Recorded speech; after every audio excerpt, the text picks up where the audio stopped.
Hello बच्चों, अब हम आ चुके हैं क्वेश्चन नंबर 6 पर। इसमें हमसे पूछा है कि ये रेशनल नंबर हैं या फिर इरेशनल नंबर हैं। इसके पहले वाली एक्सरसाइजों में भी हम 1C में भी हम ये सारी चीज़ें हम कर चुके थे कि कौन से नंबर रेशनल नंबर हैं और कौन से इरेशनल हैं।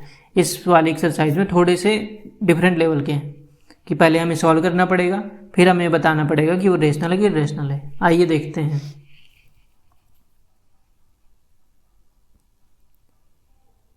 5 माइनस √5 और 5 प्लस √5, ये हो गया ए। ये है a माइनस बी और दूसरा वाला टर्म है a प्लस बी। तो इन दोनों का आंसर क्या, ये a माइनस बी के फॉर्म में है और बगल वाला a प्लस बी के फॉर्म में है। तो इनका आंसर क्या आता था, हमेशा a square minus B square के फॉर्म में आता था।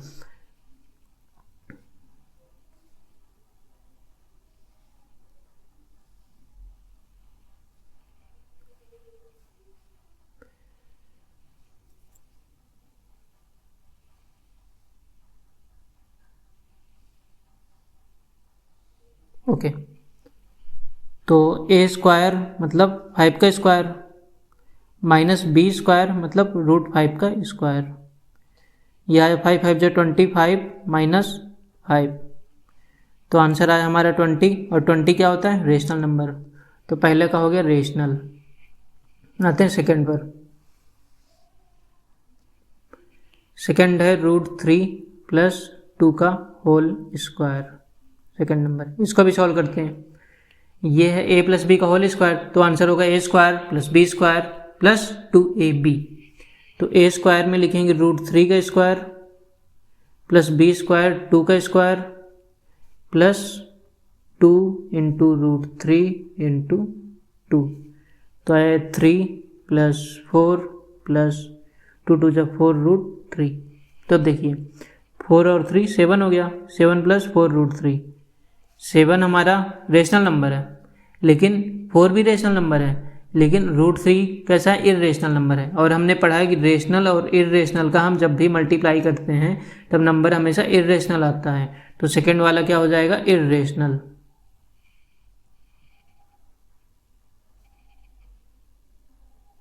ओके, अब आते हैं थर्ड पर।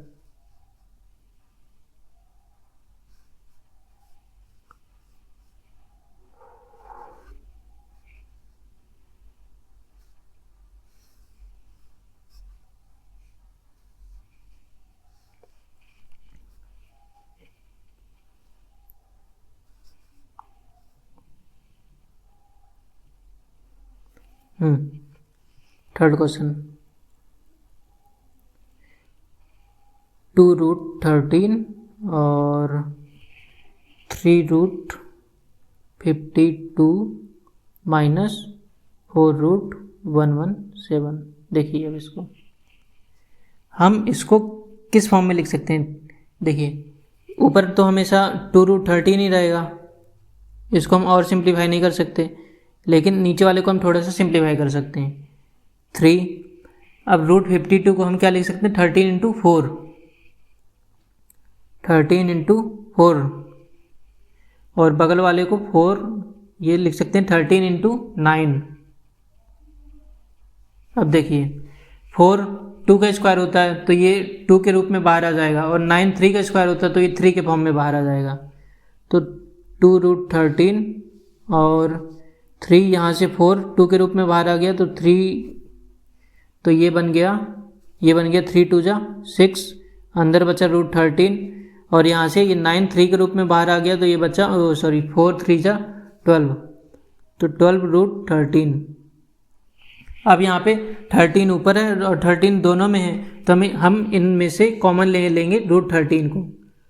2√13 अपॉन में 13 को, √13 को हमने कॉमन लिया तो अंदर क्या बचा, 6 माइनस 12।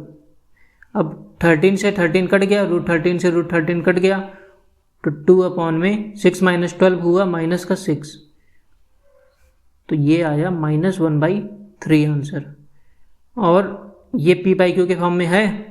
अब p/q के फॉर्म में है तो ये वाला नंबर हो गया रेशनल। अब आते हैं क्वेश्चन नंबर 4 पर।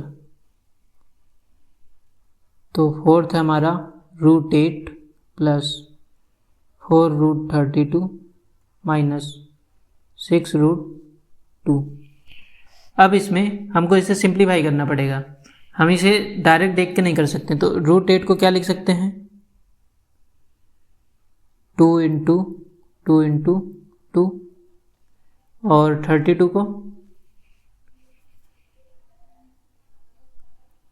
2 into 2 into 2 into 2 into 2 minus 6√2। अब यहाँ से एक पेयर यहाँ इसका बना, यहाँ पे इसके दो पेयर बन गए, तो इससे बाहर आ गया 2 बाहर आ गया पहले वाले से, तो पहले वाले टर्म में आ गया 2√2, सेकेंड वाले टर्म में 4 इंटू 2 इंटू 2 और रूट के अंदर रहा 2 माइनस 6√2, तो आया 2√2 प्लस 4 2 8 2 16√2 माइनस 6√2। इसको सॉल्व करेंगे 16 और 2 18 हुआ, 18√2 माइनस 6√2, तो आया 18 माइनस 6 12√2। अब 12√2 क्या होता है, रेशनल की इरेशनल, क्योंकि इसमें √2 है हमारा, और √2 क्या होता है हमारे इसमें √2 है, और √2 हमें पहले से पता है कि इरेशनल नंबर होता है। इरेशनल का रेशनल से मल्टीप्लाई करवाते हैं तो हमेशा इरेशनल नंबर आते हैं। ओके, ये वाला क्वेश्चन भी हमारा खत्म।